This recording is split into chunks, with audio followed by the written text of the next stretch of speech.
अफगानिस्तान के मुस्तकबिल पर पाकिस्तान से ताल्लुकात का जायजा लेंगे, अमरीका का ऐलान। अमरीकी वज़ीर ख़ारजा एंटनी ब्लिंकन ने ऐवान नुमाइंदगान में बयान में कहा, पाकिस्तान को वो किरदार अदा करते देखना चाहते हैं जो अमरीका चाहता है। पाकिस्तान तालिबान पर आलमी तकाज़े पूरे करने के लिए दबाव बढ़ाए। पाकिस्तान ने दहशतगर्दी के खिलाफ मुख्तलिफ मौक़ों पर अमरीका से ताउन किया।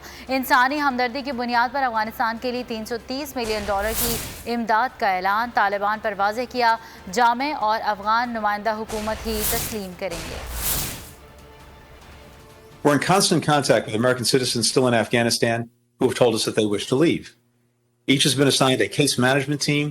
We continue our intensive diplomacy with allies and partners. We initiated a statement joined by more than half the world's countries, over 100 countries, as well as the United Nations Security Council resolution, setting out the international community's expectations of a Taliban-led government. We expect the Taliban to ensure freedom of travel, to make good on its commitments on counterterrorism, to uphold the basic rights of the Afghan people, including women, girls, and minorities. Subscribe करें और bell दबाएं ताकि कोई खबर रह न जाए।